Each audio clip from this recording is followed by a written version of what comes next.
Bien.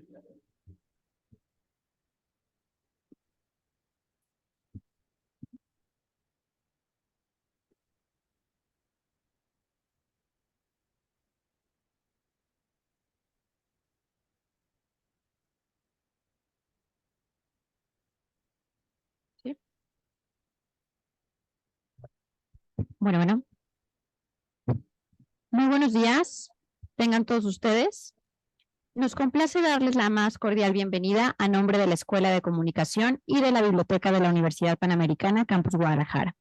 Para que esta ceremonia tenga un adecuado desarrollo, recomendamos mantener los celulares apagados o colocarlos en modo de silencio. Este día nos reunimos para la presentación del último número de la Revista Panamericana de Comunicación, la representación hispana y latinoamericana en la industria de los videojuegos. A nombre de esta casa de estudios, agradezco a todos su presencia. A continuación, cederé la palabra al doctor José López Yepes, de quien me permito presentar una breve semblanza profesional. Es doctor en Filosofía y Letras por la Universidad Complutense de Madrid y catedrático emérito de dicha universidad. Ha sido director de la Escuela Universitaria de Biblioteconomía y Documentación, vicedecano de la Facultad de Ciencias de la Información y coordinador del programa de doctorado en Documentación, Fundamentos, Tecnología y Aplicaciones, en colaboración con el IBI de la UNAM. Fundador y director de 3 revistas científicas en su área de conocimientos. Autor de numerosos artículos en revistas científicas y de monografías. Es profesor visitante de algunas universidades europeas y de numerosas universidades iberoamericanas y asesor de más de 50 tesis doctorales. El 24 de septiembre del 2019 fue investido doctor honoris causa por la Universidad Mayor de San Andrés, La Paz, Bolivia. Escuchamos ahora la intervención del doctor José López Yepes. Buenas tardes desde España. Si me permiten, voy a leer un par de cuartillas para así poder mejor ajustarme al tiempo que se me ha estipulado. En fin, sean mis primeras palabras de reconocimiento a la maestra de ceremonias por las palabras que me ha dedicado y al doctor Domínguez por haber organizado este acto académico. Hace 3 años escribí que la investigación universitaria no solo generaba nuevo conocimiento, sino que era un tejido, una urdimbre de ideas y sentimientos. Pues bien, tengo para mí que la presentación de una revista científica contiene ambos elementos. Por un lado, ofrece artículos originales que constituyen resolución a problemas y, por tanto, nuevo conocimiento. Otro comporta un sentimiento de alegría y satisfacción por ser un logro de una obra colectiva de la Universidad Panamericana. Impulsada al principio por el doctor Mariano Navarro y secundado más recientemente por el doctor José Rafael Santana, directores de ambas escuelas de comunicación. Desde luego que nuestra revista es todavía joven. Cuenta con una andadura de 4 años y tan solo ha editado 7 números.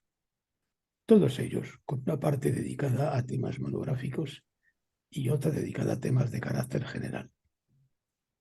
Conviene recordar que la revista se crea como una manifestación más de la celebración del 50º aniversario de la fundación de la UP y nace, como su nombre indica, con una clara vocación de universalidad panamericana, es decir, como instrumento de movilización, estudio y repercusión de la investigación en comunicación en las áreas geográficas de América del Norte, Iberoamérica y Europa. En suma, esta publicación periódica ha buscado convertirse en un genuino instrumento de producción y difusión de investigaciones relevantes en materia de comunicación, y por ello acercando las tendencias globales más destacadas en la investigación y comunicación a nuestros públicos.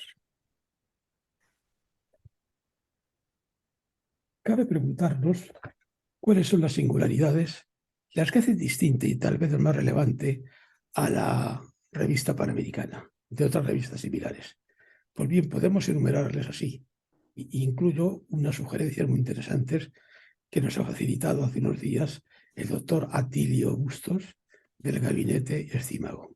Primero, la revista trasciende las fronteras de lo panamericano para situarse como puente entre América y Europa, sustentada por 2 fuertes pilares como son México y España.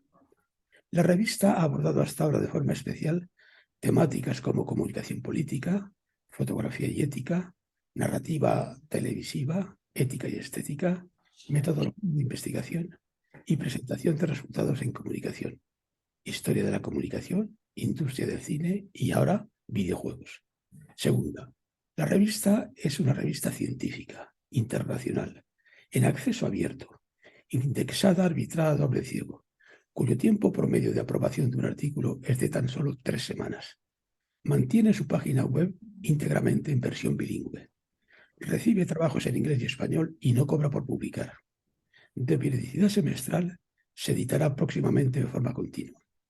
Tercera, es una preocupación del equipo editorial cuidar los aspectos éticos y de integridad científica de la revista, no solo como objeto de estudio, sino también como caso de buenas prácticas. Cuarta, la revista es un laboratorio que permite a los investigadores en comunicación experimentar con las posibilidades de generar una verdadera revista científica electrónica desde una perspectiva de ciencia abierta. Por ejemplo, la misma figuran elementos de carácter audiovisual mediante la presentación en vídeo de los artículos por los propios autores y de sus fotografías y semblanzas biográficas. Por cierto, los vídeos del último número han sido subidos a YouTube. Y quinta, los monográficos representan un esfuerzo por expandir las fronteras de la comunicación científica por cuanto los temas elegidos constituyen un intento de solucionar nuevos problemas científicos y de proponer nuevos perfiles en temas de investigación. Procede añadir que desde la publicación del último número, la revista ha experimentado algunas innovaciones, como son la reagrupación en el consejo editorial de todos los docentes doctores de ambas escuelas de comunicación, así como sus directores, y la ampliación del Consejo Científico Internacional con estudiosos procedentes de los Estados Unidos y del Reino Unido. Asimismo, ya estamos presentes en plataformas de indexación como Scielo, Reddit y Redalic, y vamos preparando para este mismo año la postulación a Scopus. Este último número que presentamos ha sido posible por el trabajo y dedicación desplegado por el doctor Domínguez Partida como editor invitado, con quien he aprendido mucho y con quien he tenido la oportunidad de enriquecerme con su amistad. A él se debe el previsible éxito de esta edición. Para él mi agradecimiento, así como a los doctores José Rafael Santana y Mariano Navarro por su entusiasta apoyo a la revista, lo que supone una doble potenciación. Y finalmente a la doctora Paula Gárgoles, que coordina el próximo número dedicado al sugerente tema de comunicación y moda. No quiero olvidarme de los miembros del Consejo Editorial, el gachupín. ¿Perdón? ¿Perdón? ¿No me escuchan?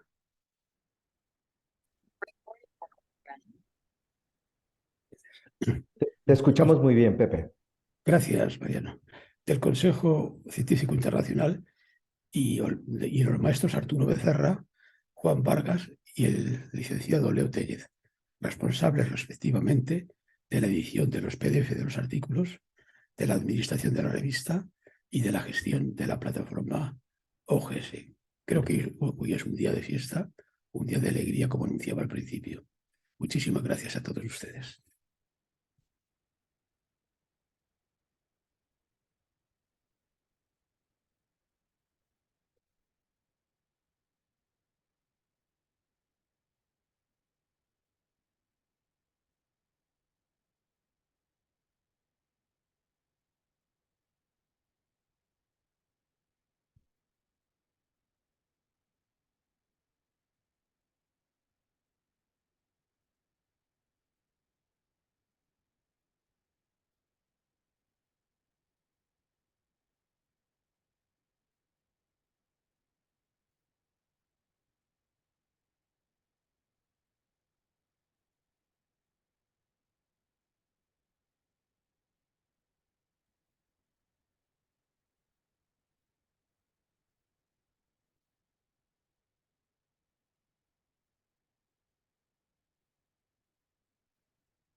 estarlo mencionando y estarlo tocando porque definitivamente cuando hablamos de comunicación nunca pensamos en medios no tradicionales y uno de los medios no tradicionales son los videojuegos y muchas veces se ha quedado alejado de la realidad, ¿no? De lo importante que es el voltear a verlos. Nada más, ahora sí se me fue un poco mi guión en cuanto a la presentación. Si pudiéramos tenerla también de este lado, lo agradecería mucho para poderme ir guiando un poco.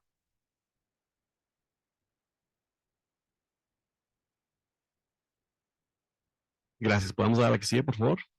Bueno, en cuanto al contenido, es una revista muy variada, una revista que tenemos el grato gusto de recibir 12 artículos de investigación, los cuales pues se darán cuenta ustedes son de diferentes latitudes, ¿no? En el monográfico, sobre todo más enfocado a los temas de representación en los videojuegos, tenemos colaboraciones de Estados Unidos, México, Argentina y Cuba. Y en el punto de miscelánea, que también es importante recalcarlo un poco, ahorita voy a hablar un tanto de las dificultades de este número, pues tenemos colaboraciones de Estados Unidos, España y México. La realidad es que también para nosotros fue complicado el hecho de reunir a tantos autores. Uno creería que por ser el ámbito de los videojuegos siempre llama la atención, pero nos damos cuenta también de lo incipiente que es el área y de lo poco que se fomenta desde las escuelas de comunicación, el tomarla como un área de estudio importante para analizar procesos de identidad. Creo que hay muchas cuestiones que se pueden investigar no solamente al respecto del consumo de los videojuegos, sino también de la industria que se están formando en los países y de la manera en la que los videojuegos muestran las representaciones de distintas latitudes, en este caso sobre todo de Latinoamérica. Entonces, el eje rector, independientemente de que pareciera que hay una mezcla de 6 y 6 muy equilibrada, el eje rector es la identidad y la identidad está en juego en estos 12 artículos donde nos invitan a reflexionar cómo los productos de la cultura popular que se producen en un contexto logran hablarnos de la identidad de cada ser humano, ¿no? Y de la identidad de las personas que habitan en ese contexto o que consumen esos productos comunicativos. Entonces, voy a hacer un recuento por esos 2 artículos muy brevemente, invitándolos a que los lean, invitándolos a que puedan acceder a nuestro sitio web de Revista Panamericana de Comunicación, donde ya está disponible el nuevo número y donde van a poder ustedes pues adentrarse a estas 12 historias, me gustaría llamarlo de esta manera, porque si bien son investigaciones, son 12 historias que nos dan una panorámica muy entera del estado de la cuestión en cuanto a los videojuegos y en cuanto a la identidad cultural. Podemos dar a la siguiente diapositiva, por favor. Entonces, justo lo que les decía, la meta efectiva o la meta global de nuestro número es reivindicar el rol de estas tecnologías y la complejidad de las aplicaciones más allá del pánico moral. Creemos, y para nosotros era muy importante, desmitificar la idea de que los videojuegos son los causantes de la violencia, ¿no? Esa es la tesis que se ha venido reafirmando en muchos estudios sociales y la gente parece repetirlo una y otra vez. Gracias a que juegas videojuegos violentos, te conviertes en un ser violento. Y parece que se repite y queríamos nosotros, pues, quitar o por lo menos romper esa idea y demostrar que hay mucho más allá. Y precisamente es algo de lo que logramos, el distanciarnos de ese enfoque del pánico moral para darnos cuenta de la complejidad que tiene en realidad el estudio de los videojuegos. Y uno de esos puntos también es la representación la representación dentro del videojuego y de la industria para descolonizarla. ¿Por qué? Porque una de las cosas, y hablaré en el primer artículo que lo escribe el doctor Nicholas Bowman de la Universidad de Syracuse, uno de los puntos importantes es que parece que todo lo hablan en Estados Unidos y todo es proveniente de la cultura anglosajona y que solamente ellos pueden dictaminar cómo se debe de estudiar los videojuegos, ¿no? Y nos damos cuenta que ya hay mucha investigación en Latinoamérica también que está enfocada hacia ese campo y que cada vez es creciente. Entonces, justo el primer artículo que quisiera referirles en la siguiente diapositiva es este artículo que sirve a introducción del número, ¿no? Replicación y extensado de Missing Latin American Experience in Global Games Scholarship. Es una invitación que nos hace el doctor Nicholas Bowman a entender que los videojuegos, al final de cuentas, o que el mundo de los videojuegos cada vez debe de incorporar nuevas voces. Es fundamental dentro de su perspectiva que volteemos a ver a Latinoamérica y volteemos a ver a los países de habla hispana para que puedan empezar a mostrarnos cómo se analizan y cómo se consumen los videojuegos. Es muy importante también notar que dentro de su artículo él señala que cómo es posible que la industria de los videojuegos, o mejor dicho, la investigación de los videojuegos sea tanto impulsada por Estados Unidos, siendo México uno de los países que más consumen videojuegos a nivel mundial, ¿no? Entonces, definitivamente es importante voltear a ver cómo se hace industria en nuestro país y también cómo se hace industria en Latinoamérica y cómo se consumen esos videojuegos. Entonces, digamos que este artículo es un exhorto a todo lo que vamos a estar viendo, pero también es un exhorto o una invitación a las audiencias y a los lectores para que la comunicación o las escuelas de comunicación volteen a ver esta área tan fundamental y se pueda investigar cada vez más y profundizar al respecto del tema de los videojuegos, no tanto en su producción, sino en su reflexión, que creemos que es fundamental. A la que sigue, por favor. El siguiente artículo que tenemos es Desafíos del ecosistema creador de videojuegos independientes para móviles, una perspectiva mexicana. En este artículo, los autores del Campus México, ¿no? Nos llevan a través de un análisis de la industria de los videojuegos móviles en la Ciudad de México, analizando conceptos que me parecen fundamentales a mi parecer y que puedan estar y que entran a discusión muy bien, que es cómo se define el éxito en esta industria. ¿Cómo se define que un videojuego es rentable? ¿Cómo se define que un videojuego realmente sea algo a lo que le vas a dedicar muchísimo tiempo y que se pueda consumir de manera sustentable, ¿no? Que se pueda consumir de manera que sea redituable? Hay o ellos apelan a esta democratización de la industria de los videojuegos en la que cada vez es más fácil que entes o entidades que no participan de una industria como la americana, en la cual hay un mayor nivel de recursos para poder hacer una producción. Ellos apelan a que gracias al desarrollo de tecnología, sobre todo en aplicaciones móviles, es capaz el usuario ya de entrar a una industria competitiva y generar algo que sea de interés a su misma audiencia, ¿no? También buscar nuevas audiencias es algo que tanto que se explora en este artículo, precisamente hacia encontrar quiénes son esos nuevos jugadores de videojuegos, ¿no? Entender que no solamente son los jóvenes, sino que hay niños, adultos mayores cada vez que utilizan una tablet, un teléfono celular para entrar a esas aplicaciones y comprender de qué manera utilizan o hacen sentido de los videojuegos. Entonces, esto es este análisis o este mapeo de la industria de videojuegos en la Ciudad de México nos parece muy conveniente para entender un poco también un sector creciente, un sector de la industria creciente y en el que muchos egresados de comunicación han encontrado también una beta. La siguiente diapositiva, por favor. En el siguiente artículo de Mustang Diaries, Study of Mexico in Red Dead Redemption, el maestro Javier Aldape nos presenta un análisis en primera persona de un videojuego. En este caso, este videojuego de Red Dead Redemption en su primera entrega de Rockstar Games, en la cual pues él jugándolo se da cuenta que el videojuego reconstruye la Revolución Mexicana, plantea nuevos significados, utiliza ciertos estereotipos que se pueden analizar ahí, pero también nos habla de la agencia que tiene el jugador de videojuegos para reconstruir la historia. Entonces nos habla de que el videojuego se puede convertir no solamente en una entrada para comprender la historia o los procesos históricos, sino también se convierte en una especie de reconstrucción de la realidad. El videojuego como una forma de darle un nuevo sentido o una nueva idea a muchos de los conceptos que entendíamos antes como estereotípicos de una cultura o de un país. Es un ejercicio el que él hace alrededor de su inmersión en este videojuego para comprender precisamente las dinámicas dentro del juego y cómo estas se relacionan con hechos históricos. El siguiente trabajo, la siguiente diapositiva, por favor, exploración de las habilidades socioeconómicas en jugadores de eSports de Ciudad de México, Puebla y Querétaro.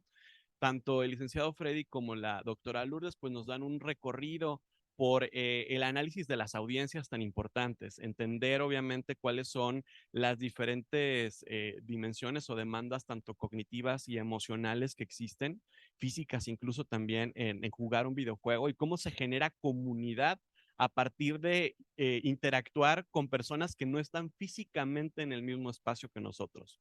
Estas comunidades de los eSports nos abren nos abren una puerta a reflexionar en la comunidad virtual, en cómo formamos comunidades en entornos no físicos. Y a partir de ahí, ¿qué es lo que nos lleva o cuáles los motivantes para las acciones que realicen los jugadores? Sobre todo cuando hablamos de cuestiones de eSports. Y eso, obviamente, en relación a nuestra identidad, ¿no? ¿Cómo terminamos por formar una colectividad virtual que trasciende fronteras?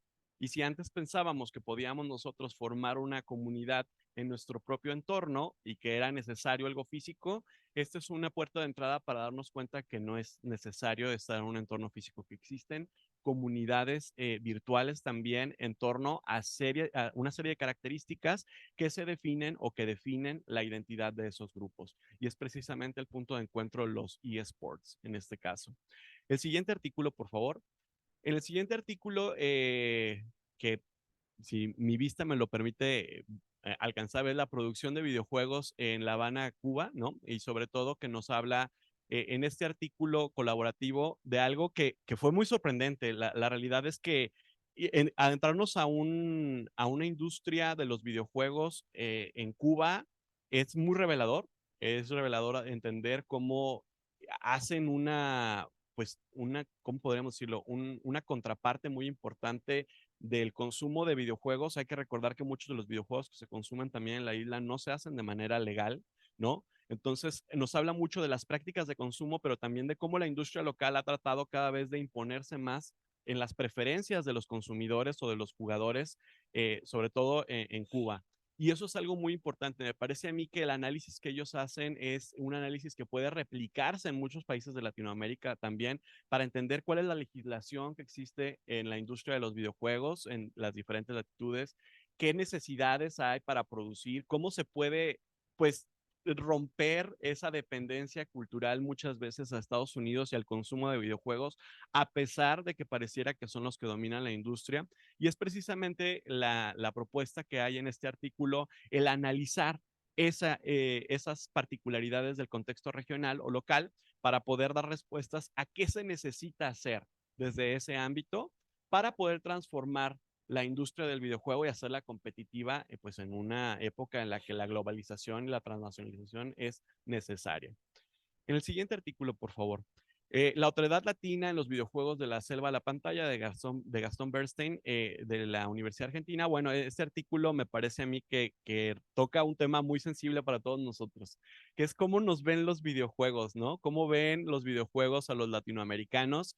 Y él nos habla de algo que luego pasa no sé, desapercibido por muchos jugadores, que es de qué manera representan a México, de qué manera representan a los latinos, ¿no? Utiliza ejemplos por mencionar algunos como Street Fighter, cómo Blanca se convierte en uno de los personajes principales, siendo que su país es Brasil, ¿no? De este personaje.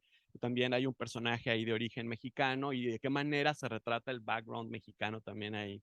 Y es interesante porque él cae pues en una conclusión que es de llamar la atención. Sí, podríamos decir casi sería evidente muchas veces para ser competitivo, pero dolorosa en el sentido de que la misma industria de los videojuegos latinoamericana ha adoptado ese autoexotismo y empieza a replicar los estereotipos en sus producciones para que entonces puedan ser consumidos en otros países, ¿no? Para que fácilmente nos puedan identificar en otros países utilizando pues los mismos estereotipos que estos videojuegos han perpetuado. O por el contrario, nos borra por completo. Nos borran por completo la representación, obvian la parte latinoamericana o no existe o se centran en partes que ya han sido retratadas una y otra vez. Y eso, pues, que lo sabemos, es algo que se ha repetido en productos comunicativos una y otra vez, ¿no? Y el cine es uno de los mayores ejemplos. Al final, propone una nota que me parece a mí bastante esperanzadora, que es, aún así, dentro de la industria existen varios videojuegos que sí han utilizado imágenes más representativas y más acordes a la realidad que nos permiten, pues entonces, ser o dignificar las identidades latinoamericanas. La que sigue, por favor. Y ahora, hablando ya de la parte miscelánea y terminando, o por lo menos ya concluyendo con lo que fue nuestro monográfico, en la parte miscelánea tenemos artículos que siguen cuestionando las ideas de identidad, ¿no? Por ejemplo, The Rock Music Scene in the US, Mexico Border, Cultural Translation and Adaptation. Es un artículo que me abrió mucho los ojos hacia el consumo del rock en la frontera. Uno creería que luego en la frontera México-Estados Unidos no se habla o no se piensa o no se concibe otro tipo de música más que la norteña o la tejana, ¿no? Y es precisamente algo que los autores de este artículo nos llevan a enfrentarnos a que hubo mexicoamericanos que decidieron imponer el rock en ese espacio que es tan frágil y que las identidades son tan volátiles, ¿no? Precisamente para construir eso como un estandarte de su identidad cultural.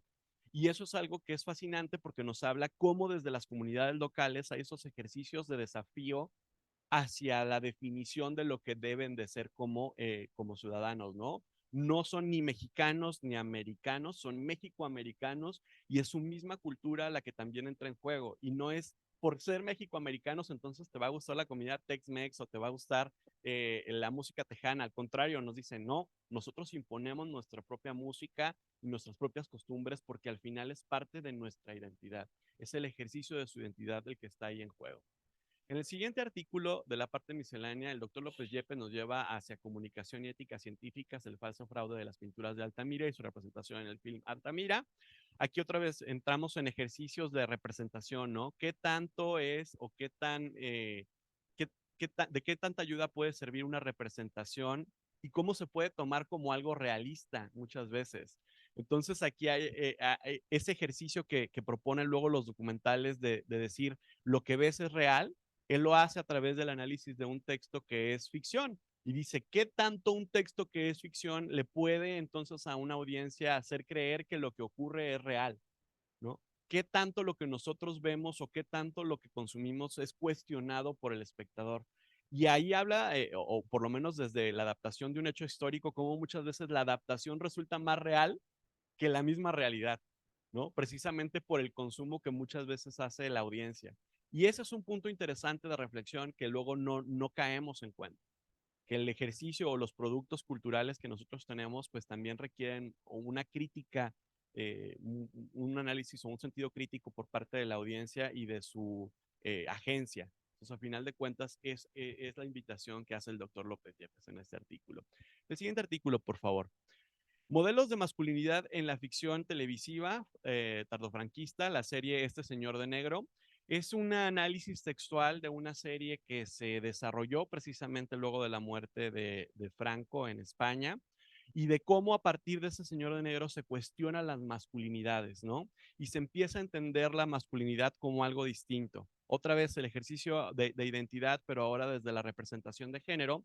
Y es precisamente el punto de entrada, el análisis de una serie que nos lleva a ver cómo la masculinidad en España es recomprendida una vez que Franco fallece y se pone, o por lo menos entra en una especie de negociación entre modelos tradicionales y los nuevos modelos que habrá de abrazar la masculinidad para poder subsistir en una realidad que ya no es la misma. Entonces, esas evoluciones que existen en los contextos comunicativos y en los contextos sociales, que luego creemos que no están ligadas del todo con la producción de contenidos audiovisuales, este artículo nos deja en claro que no se puede concebir un cambio histórico que no tenga una repercusión en la producción cultural de un país. Siguiente artículo, por favor. La sátira política como mecanismo comunicativo, el ejemplo de la colección de papeles varios del Archivo Histórico de la Universidad de Salamanca, es un artículo del doctor Agustín Vivas que nos permite revisar en una colección de textos varios, ¿no? Cómo la sátira política, pues, ha estado o ha permeado y habla de la identidad del momento en el que fue producido. Habla precisamente de esa constitución cultural que existía en ese momento y cómo a través de un género como la sátira puede vislumbrarse o pueden darse atisbos de la constitución social de un país, ¿no? Aquí es interesante porque parecería, o quizá es el artículo que a simple vista menos encaja con el patrón de los demás artículos que hemos estado hablando, porque no es precisamente un producto tangible que podamos nosotros observar el día de hoy, pero nos damos cuenta cómo incluso desde estos textos que se escribieron y que son parte de archivos históricos, tradicionalmente el ejercicio de la negociación de quiénes somos fuera del producto cultural, adentro del producto cultural, los atisbos o las diversas esquemas que se plantean de la sociedad quedan vislumbrados, ¿no? En lo que producimos, en la cultura que producimos. El siguiente artículo, por favor. En la ficción fílmica como un grupo de discusión sobre la construcción de problemas sociales, el caso de Swallow. Este artículo me parece a mí que entra en diálogo con el artículo que hablábamos de este señor de negro, porque si ese señor de negro nos habla de las masculinidades, en esta cinta de Swallow de 2022, 2021 nos habla de la construcción de la feminidad. Para quienes no han visto la película, al respecto de una mujer que comienza a tragar objetos, ¿no? Cada vez más grandes, ¿no?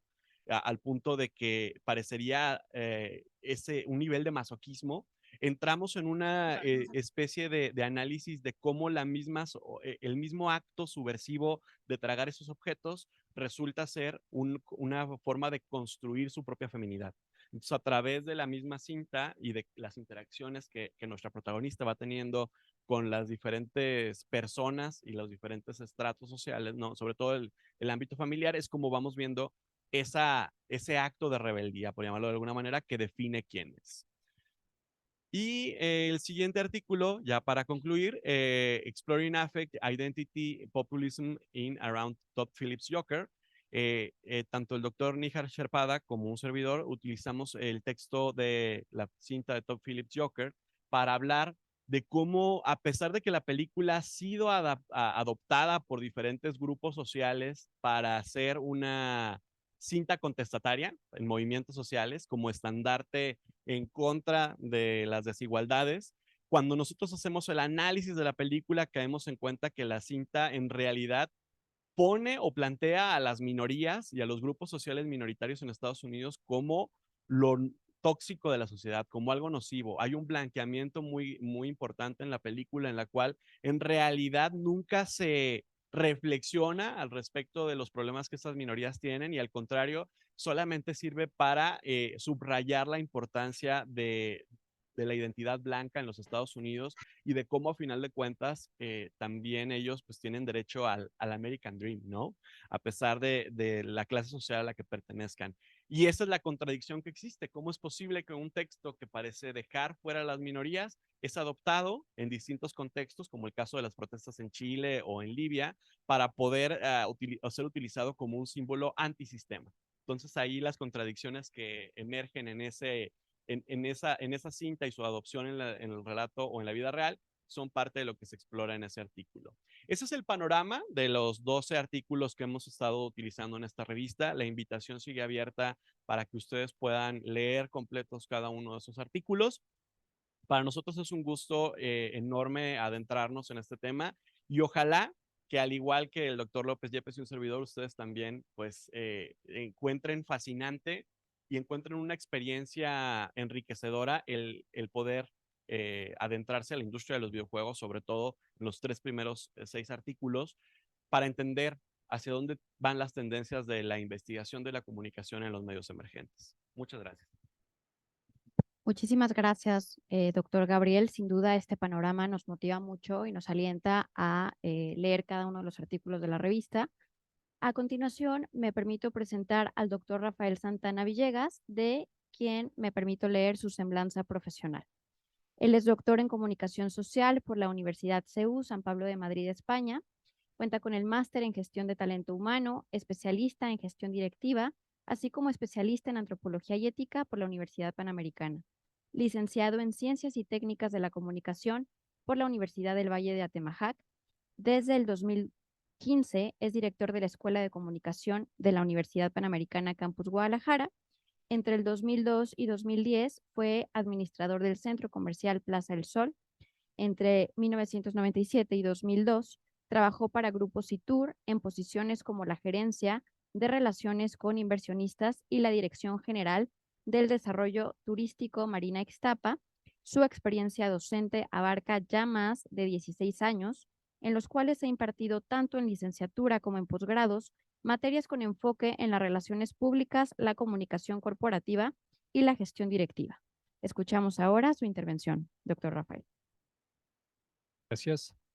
Lo que mi currículum no dice, que no lo iba a poner, pero que fui campeón de Pac-Man, que fui campeón de Ladybug, que fui campeón de Raiders of the Lost Ark, que pasaba noches interminables jugando Doom y que conforme fue pasando el tiempo y vinieron mis hijos, me hacían pedazos jugando Lego Batman, jugando Lego. Si fui malo en fútbol normal en una cancha, en FIFA soy terrible.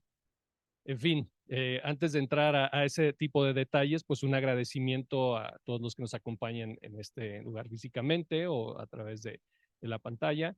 Especialmente un saludo muy cordial a mis colegas aquí presentes, la doctora Paula, el doctor Gabriel y por supuesto a mi homólogo en la Ciudad de México, al doctor Mariano Navarro y al querido doctor Pepe López Yepes, a quien aprecio mucho y tenemos ya muchos años de conocernos.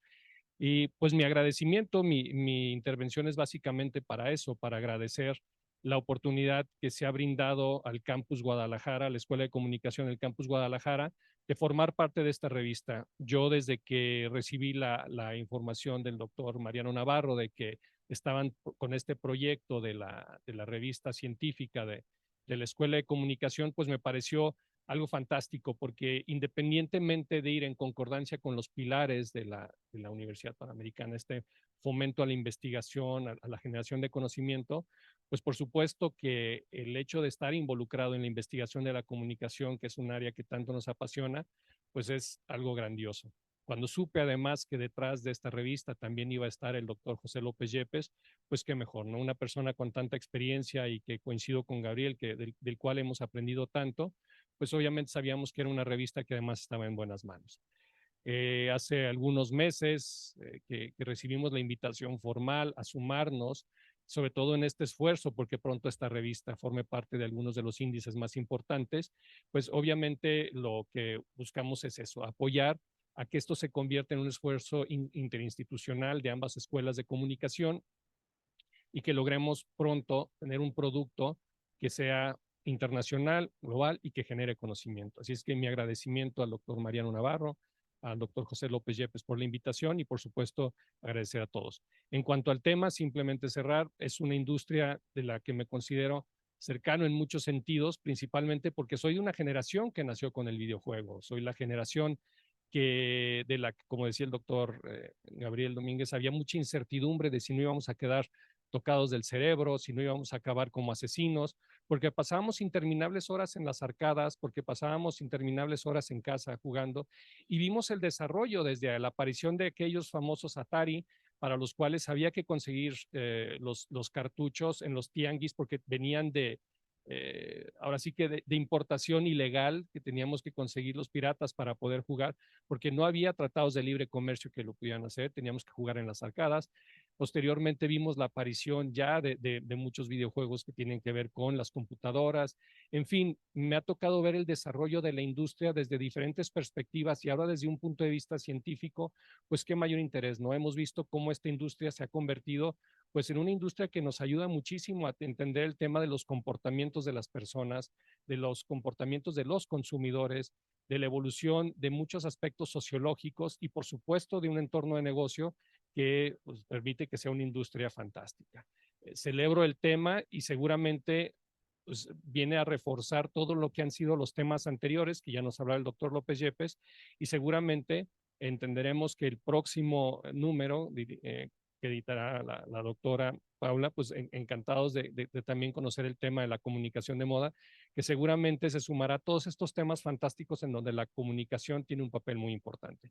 Muchísimas gracias realmente por la oportunidad de participar. Muchas felicidades, Gabriel, por el esfuerzo en que esta revista pues sea todo un éxito y por supuesto que estaremos haciendo todo para distribuirla y conocerla y aprovechar estas grandes ventajas que ya nos decía el doctor López Yepes en cuanto a que uno puede obtenerla de manera gratuita y tenemos acceso a todos ellos. Muchísimas gracias y muchas felicidades por este esfuerzo. Muchas gracias, doctor Rafa Santana, por su intervención. A continuación, me permitiré ceder la palabra al doctor Mariano Navarro, que nos acompaña de manera virtual. Procedo a presentar su semblanza profesional. Él es licenciado en Periodismo y Filosofía, obtuvo el doctorado en la Universidad de Navarra, donde ganó el premio extraordinario de doctorado en Ciencias Sociales. ha sido Visiting Scholar en las universidades de Iowa y Westminster, conferencista y profesor en diversas universidades internacionales. Actualmente se desempeña como director de la Escuela de Comunicación de la Universidad Panamericana Campus México. Ha realizado estudios ejecutivos en liderazgo y dirección de instituciones en la Harvard Kennedy School of Government y el IPADE. Es miembro del Sistema Nacional de Investigadores y de varias asociaciones académicas internacionales. Escuchamos ahora la intervención del doctor Mariano Navarro.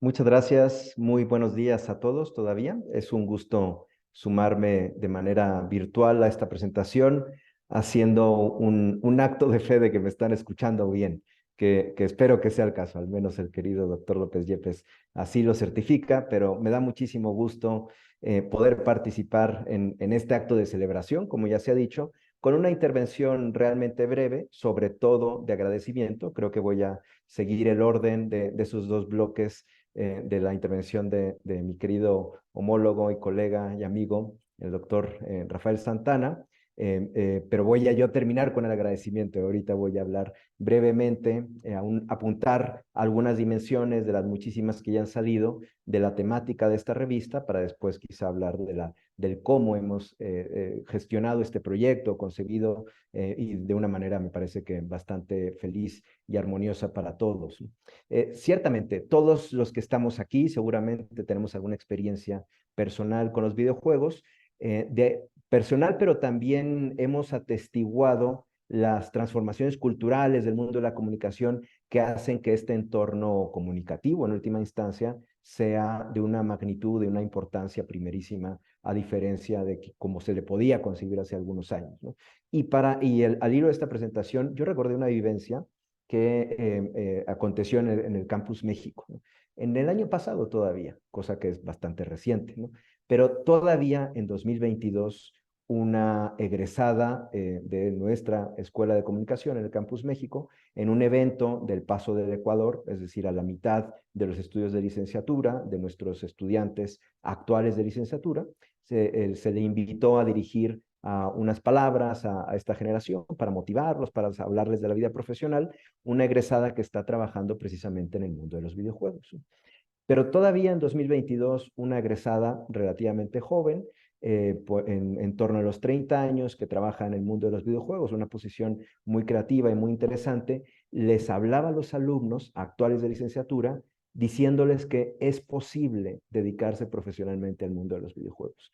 Cosa que yo tomaba como que todavía incluso las jóvenes generaciones no terminan de dar ese paso, de entender que esta industria, si se quiere ver así, este entramado cultural riquísimo y complejísimo, que es el de los videojuegos, es, por supuesto, una industria de un tamaño mayor, por cierto, que la de otras empresas de entretenimiento históricamente hegemónicas, como son la del cine, por ejemplo, la de la música, la de los videojuegos como industria, son una industria de una dimensión mayor, pero también, por tanto, es para las personas que trabajan en comunicación una fuente actual, presente, por supuesto, y seguramente futura, de muchísimas fuentes de empleo. Y creo que para estudiantes de comunicación con los cuales los que estamos aquí estamos continuamente en contacto, este dato no es un dato menor, ¿no? Ahora, celebro, por tanto, la selección por parte del Consejo Editorial de esta publicación, de esta temática, y además, y agradezco en primer lugar la exposición tan clarividente que el doctor Gabriel Domínguez ha hecho sobre ese recorrido guiado que nos ha dado por todo el volumen, por el número de la revista, que además de la temática videojuegos, aborda otras cuestiones, pero desde un hilo conductor que es el de la identidad, que está profundamente implicado o imbricado en muchísimos procesos de comunicación, como todos sabemos, ¿no? No me voy a extender más en parte en la temática, porque me parece que eso ya se ha expuesto de manera magistral. Animo a todos, por supuesto, a leer la revista, pero sí quiero dedicar un minuto o dos a hablar de los cómo que están circundando este proyecto, que fue concebido pues, en 2019, como ya se ha comentado, de la mano y aprovechándonos en el buen sentido de la profunda experiencia, y no solo la experiencia, sino el entusiasmo inagotable del doctor López Yepes, que es un universitario hasta la última fibra de su ser y que con entusiasmo acoge este tipo de proyectos y me parece que lo ha cuidado y ha sido de una importancia y protagonismo enorme con toda su experiencia, eso sí, para que este proyecto, que como todos nació como una idea, pudiera ver la luz. Y creo que, y celebro enormemente que este número que estamos presentando sea el primero de lo que ya va a ser, o al menos así lo tenemos pensado hasta ahorita, de una situación que establemente se va a distribuir en la responsabilidad de la gestión editorial de la revista entre las dos escuelas que de momento forman parte de este sistema universitario de la UP y PADE, ¿no? Porque en esta revista que edita 2 números al año, uno recaerá en las responsabilidades editoriales, perdón, en los colegas de la escuela del Campus Guadalajara y otra en la escuela del Campus México, ¿no? Lo cual me parece que habla no solo de esa unidad que también pues, nos ha recordado nuestra rectora general, pero también me parece que lógicamente plantea un escenario de posibilidades de cumplir nuestra misión de avance al conocimiento, de difusión del conocimiento, con una fortaleza mucho mayor, porque sencillamente la de 2 escuelas comprometidas, conformadas por investigadores, por profesores, todos ellos profundamente comprometidos con la misión de la universidad y con su papel y vocación docente e investigadora, ¿no? Esta revista, por tanto, que es interinstitucional, que me parece que ya es un logro fantástico, y ahí también agradezco la excelente recepción que siempre el doctor Rafael Santana tuvo a este proyecto. Me alegra mucho que hayamos podido concretar este paso de otros muchos que vendrán. Y ya se ha expuesto que esta revista también atiende algunos elementos bastante nucleares de la estrategia de investigación de la universidad, de la Universidad Panamericana me refiero. Es una revista que apuesta por investigación interinstitucional, como ya se ha visto, pero también internacional, por ejemplo. Buena parte de los artículos que se nos han presentado en este número y también de números anteriores proceden de colegas de instituciones fuera de México.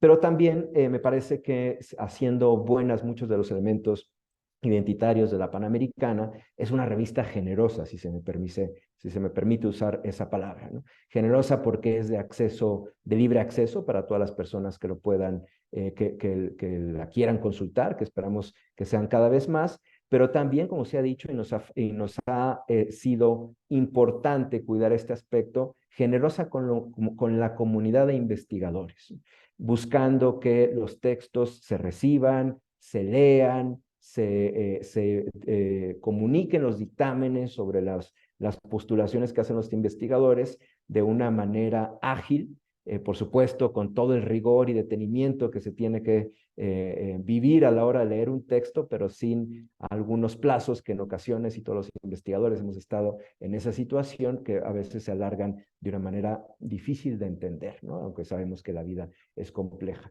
Eso me parece un asunto fundamental.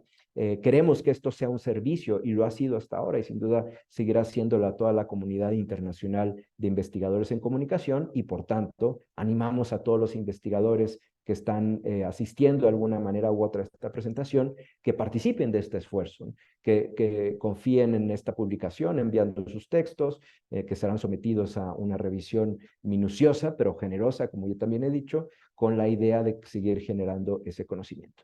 Y por último, todo este entramado de labor editorial, investigación, no podría ser posible, sin duda alguna, si no fuera por muchas personas que quizá no están visibilizadas o en esta presentación o en este esfuerzo, pero que son una parte integral de esta publicación. Ya el doctor López Yepes se ha referido, por supuesto, a las personas que nos ayudan en el diseño editorial, en la puesta en página, en el mantenimiento del sistema OJS, pero hay, por supuesto, muchas gestiones administrativas que hay que hacer alrededor de una revista, y por tanto habría que mencionar a muchas personas, que muchos de ellos ciertamente están mencionados en cada uno de los números, pero esto es un esfuerzo de una comunidad de investigadores y de docentes y de académicos, ¿no? Por tanto, es una cosa que hay que celebrar en comunidad y a la cual pues yo no puedo más que sumarme y participar las enhorabuenas a todos los presentes, particularmente, eso sí, al doctor Gabriel Domínguez por este fantástico número, al doctor López Yepes por toda su labor y a todos los colegas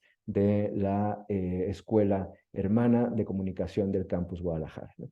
Y también contando con que nos acompaña en el podio o en la mesa de presentación, pues animo y le deseo el mayor de los éxitos a la doctora Paula Gárgoles, presente ahí en Guadalajara, colega de nuestra Escuela de Comunicación del Campus México, en la gestión de lo que será sin duda un número interesantísimo, un número más de esta revista panamericana de comunicación. Enhorabuena a todos y muchísimas gracias.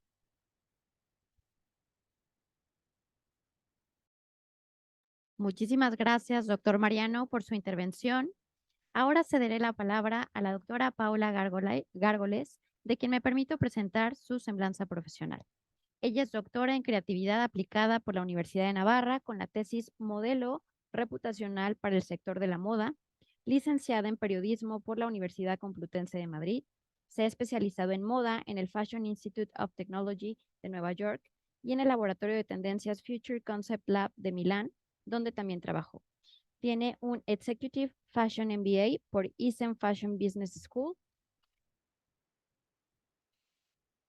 Ha sido visiting scholar en la Universidad de Zagreb, profesora y conferencista en universidades europeas y actualmente es investigadora en la Escuela de Comunicación de la Universidad Panamericana, Campus México y consultora de marcas de moda y marcas personales. Escuchamos la intervención de la doctora Paula. Bienvenida. Hola, muchas gracias. Gracias por la presentación y gracias también por la confianza que he tenido en la Universidad Panamericana para invitarme como editora especial del próximo número sobre moda y comunicación. Espero, Gabriel, estar a la altura y también digo que me encantará escucharte, ¿no? Todos los tips de todo lo que has aprendido, ¿no? en este proceso. También me gusta mucho pues ver cómo la Universidad Panamericana está enfocándose, ¿no? en la comunicación de moda. Es un campo muy nuevo, es un campo que en México todavía le falta mucho por profesionalizarse y creo que la universidad tiene mucho que decir y mucho que hacer. De hecho, bueno, pues me da mucho gusto, ¿no? ver a alumnos que ya están haciendo prácticas en marcas de moda, en agencias de moda, de comunicación. Es un aspecto, cuando hablamos de comunicación y moda, mucha gente se piensa que hacemos diseño y no hacemos nada de diseño, no dibujamos, simplemente somos profesionales de la comunicación que queremos que las marcas vendan mejor, vendan más, se diferencien, porque ahora mismo hay una competencia feroz.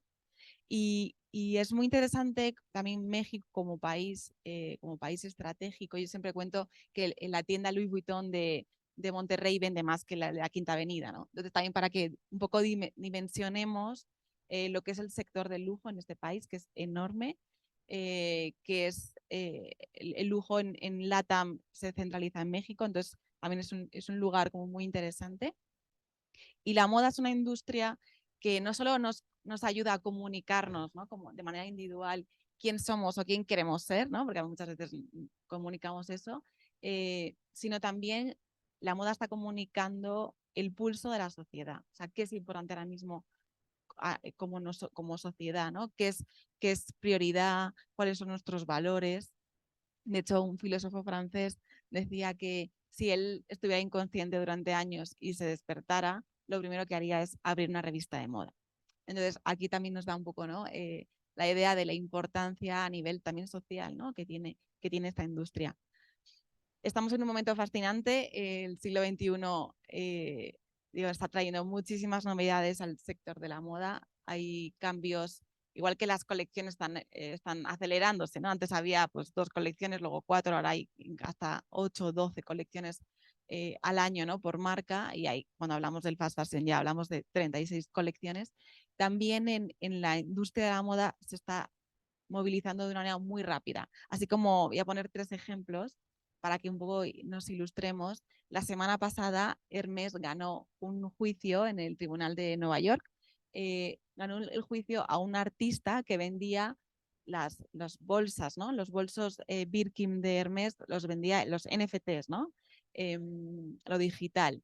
Entonces se hizo un juicio de que realmente eso era propiedad de Hermès porque una marca tan antigua, digo, tiene más de un siglo, que está tan relacionada, ¿no? con bolsos, o sea, con artesanales, pues va a vender sus bolsos, los va a vender con los NFTs. Entonces digo, ahí vemos cómo está cambiando el mundo, ¿no? De una manera radical. Como el lujo que era en ese sentido como tan material y tan artesanal, pues también se está volteando hacia lo digital de una manera, digo, muy rápida. Este es un primer ejemplo, ha sido muy reciente, la semana pasada esto pasó. Otro ejemplo de hacia dónde sabemos, ¿no? Cómo va evolucionando la comunicación. Esto es un caso de malas prácticas, porque es un caso de crisis que seguro que conocéis, el caso Balenciaga. En noviembre tuvo una crisis enorme porque eso se vinculó, ¿no? a tema de niños, tema sadomasoquista y bueno, salieron redes como se estaba, de alguna manera estaban promoviendo la pedofilia, ¿no? Entonces, es muy interesante como caso porque fue la primera crisis que ha sido en TikTok, la primera crisis de moda en TikTok. Hemos hecho la investigación desde dos colegas de la Universidad Panamericana. Hemos analizado de una manera cualitativa y cuantitativa esta crisis y ya solo en TikTok tiene más de 600 millones de visualizaciones, vídeos en contra de esta marca, ¿no? y de estas prácticas.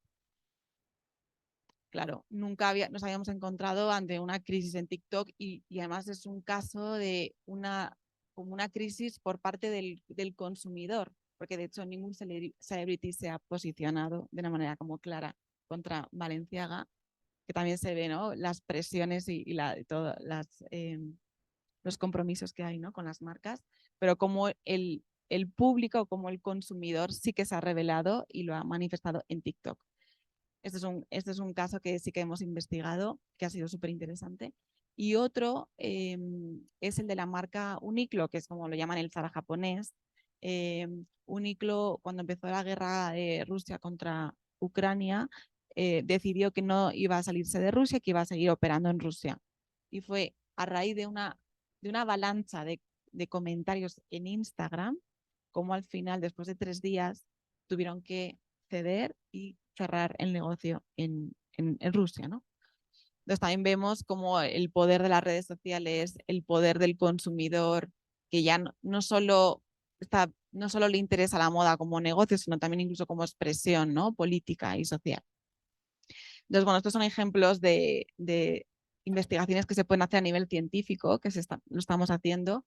La investigación en comunicación en moda es reciente, pero la verdad es que es muy numerosa, tiene mucho interés. La moda cada vez nos interesa más, el diseño está ocupando, ¿no? casi todos los aspectos de nuestra vida y ese gusto por la moda también nos facilita que haya cada vez más investigación en moda. Entonces, bueno, desde aquí también abro la convocatoria, ¿no? Está todavía abierta hasta el 31 de marzo, todos los papers, todas las investigaciones que quieran enviar, ¿no? sobre comunicación y moda y con mucho gusto lo recibiremos y lo evaluaremos. Muchas gracias.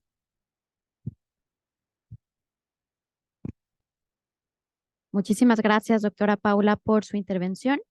Es ahora que pasamos a la sección de comentarios, en donde me gustaría ceder el micrófono al licenciado Freddy Hernández Estrada, de la Universidad Popular Autónoma de Puebla, autor de uno de los artículos de la revista.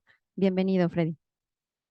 Bueno, muchísimas gracias. Es muy interesante cómo cada uno de los primeros 6 artículos se complementan, ¿no? Con lo que, pues, su servidor se, pues, envolvió durante lo que fue un artículo de tesis, que recuerdo muy bien que uno de mis sinodales comentó que era enemigo de estos por el hecho de que las tesis suelen de repente guardarse y no vuelven a mostrar la luz nunca más. Ya lo mostraron también, ya lo dijeron, mejor dicho, en la sesión de Zoom, cómo ha estado creciendo la industria de los videojuegos a través de los años, especialmente pues con el auge de la pandemia pues, incrementó muchísimo más. Si bien pues años anteriores ya estaba siendo, por decirlo de alguna manera, un boom, todo lo que fue la construcción de redes de apoyo y el análisis socioemocional a través de estos, pues comenzó a incrementar más y más y más, hasta el punto por el cual, pues, fue la inspiración por la cual llevé a cabo este artículo. Enhorabuena también por la Universidad Panamericana por dar también ese impulso y ese reconocimiento hacia lo que son los videojuegos, porque también se sigue viendo como una satanización hacia estos y por eso mismo, pues, se realizó este trabajo para que vean que existe un apoyo socioemocional, no solamente de manera presencial, sino en línea. También fui uno de los colaboradores con una agencia de videojuegos llamada GG Tech Latam, donde tuve la fortuna también de ser, pues, uno de los administradores, por decirlo de alguna manera, de una final presencial a nivel Latinoamérica, en la cual, pues, habían unas chicas que no se habían conocido en persona. Entonces, ese fue un pequeño preámbulo más por el cual decidí también llevar esa área de campo, para saber cuál era el comportamiento tanto pues presencial como en línea, ¿no? Entonces, pues por esa parte es muy interesante cómo existe y se llega a unir como piezas de rompecabezas los otros artículos, ¿no?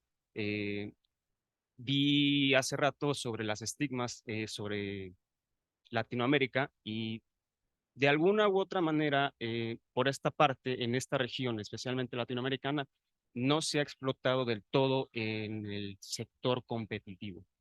Si bien México y Brasil son de los consumidores más grandes en este continente, sin contar, por supuesto, pues, los Estados Unidos, se puede llegar a hacer algo más dentro de la industria de los videojuegos como pues las áreas de trabajo, ¿no? Comunicaciones, periodismo, incluso pues en la parte desarrolladora.